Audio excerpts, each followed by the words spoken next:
이 영상은 AI 성우의 음성을 활용하였으며 주요 브리핑 내용을 사전에 요약해 안내드립니다. 제3회 국무회의 주요 메시지와 안건 처리 결과에 대해 김남준 대변인이 브리핑합니다. 네, 김남준 대변인입니다. 브리핑 시작하겠습니다. 이재명 대통령은 오늘 오전 제3회 국무회의를 주재했습니다. 오늘 회의에는 2건의 부처 보고와 3건의 토의 안건, 그리고 5건의 부처 협조 사항이 있었습니다. 또한 22건의 심의 안건이 상정됐습니다. 먼저 대통령의 국정 철학이 드러나는 대목들을 중심으로 공개 회의의 주요 메시지를 말씀드리겠습니다. 이재명 대통령은 정책 추진 과정에서 부처 간 이견이 있을 때는 적극적으로 논쟁해 달라고 당부했습니다.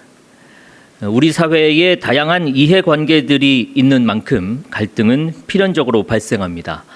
이를 조정하는 것은 중요한 국정 영역 중에 하나라는 것이 대통령의 의중입니다.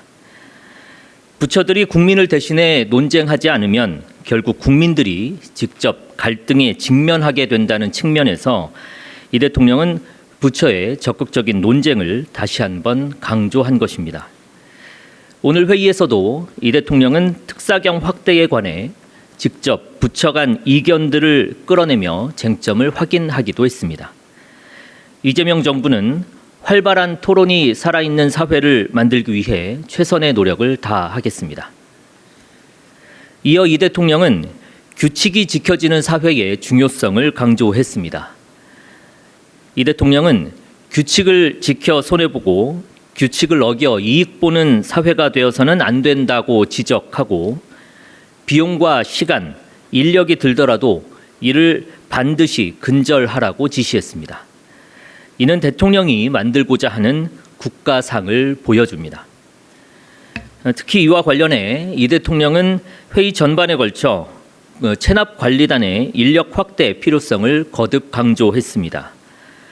체납관리단은 조세 정의 실현과 동시에 일자리 창출에도 기여하지만 무엇보다 인건비 대비 징수를 통해 확보할 수 있는 세원이 많습니다. 이와 같이 중복 효과를 가진 정책을 단순한 공직 인력 확대와 혼동해서는 안 된다는 점도 설명드립니다.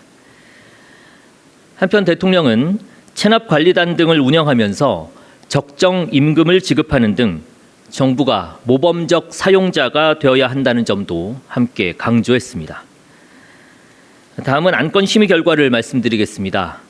오늘 회의에는 기존에 배포된 안건 설명 자료에서 한 건의 일반 안건과 또 한 건의 보고 안건이 추가로 즉석 상정됐습니다. 그래서 법률 공포안 7건과 대통령 명안 9건, 일반 안건 2건, 그리고 보고 안건 4건이 상정됐습니다. 상정된 안건은 모두 원안 의결됐습니다. 이 중 즉석 상정된 안건에 대해서 설명드리겠습니다. 먼저 국립대학교 총장 등에 대한 정부 인사 발령안이 상정되어 원안 의결됐습니다. 두 번째로는 47개 중앙행정기관의 평가를 종합한 2025년 정부 업무 평가 결과가 상정되어 원안 의결됐습니다. 한편 의결된 안건 중에는 국정과제 관련 법령도 13건이 포함됐습니다. 주요 법령으로는 주택 공급과 미래도시 전환을 촉진하기 위한 노후계획 도시정비법 개정안, 위기 아동과 청년에 대한 지원을 사회복지사업의 범위에 포함하도록 하는 사회복지사업법 시행령 개정안, 그리고 초급 간부의 처우를 개선하고 자산 형성을 지원하는 군인사법 및 동법 시행령 개정안 등이 있습니다. 브리핑은 이상입니다. 질문 있으신 기자분들의 질문 받도록 하겠습니다.